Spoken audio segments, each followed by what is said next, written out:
একবার একটা গাছের ডালে দুইটা পাখি থাকতো, একটা ছেলে পাখি একটা মেয়ে পাখি।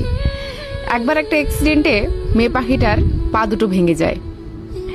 এরপরে সে কান্না করতে করতে ছেলে পাখিটাকে বলে যে আমার তো পা নেই, তুমি চাইলেই হয়তো আমাকে ছেড়ে চলে যাবে, তুমি যদি আমাকে ছেড়ে চলে যাও তাহলে আমি কিভাবে বাঁচবো।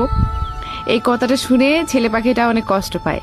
সে তার নিজের ডানাগুলো ইচ্ছে করে ভেঙে দেয় আর মেয়ে পাখিটাকে বলে যে দেখো, এখন আমি চাইলেও তোমাকে ছেড়ে কখনো চলে যেতে পারবো না। এভাবে তারা খুব সুন্দর একটা জীবনযাপন করছিল।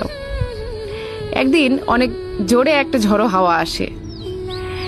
সেই ঝড়ের মধ্যে ছেলে পাখিটা মেয়ে পাখিটাকে বলে যে তুমি উড়ে কোথাও সুরক্ষিত জায়গার মধ্যে চলে যাও, আমার তো ডানা নেই, আমি তো উড়ে যেতে পারবো না, তুমি কোথাও ভালো জায়গাতে গিয়ে থাকো, যখন ঝড় শেষ হয়ে যাবে তখন চলে এসো।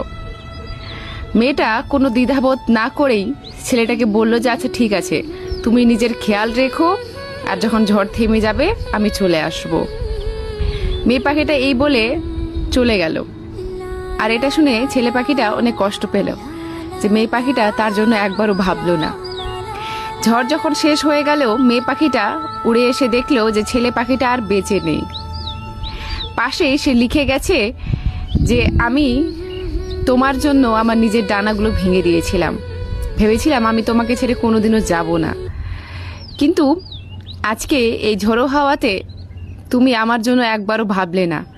তুমি যদি আমাকে একবার বলতে যে আমি তোমাকে ছেড়ে যাব না, তাহলে তুমি দেখতে যে এই ঝড়ো হাওয়াকে উপেক্ষা করে আমি শুধুমাত্র তোমার জন্য বেঁচে থাকতাম, কিন্তু তুমি একবারও আমার জন্য ভাবলে না। আমি তোমার জীবন থেকে চলে গেলাম, তুমি ভালো থেকো।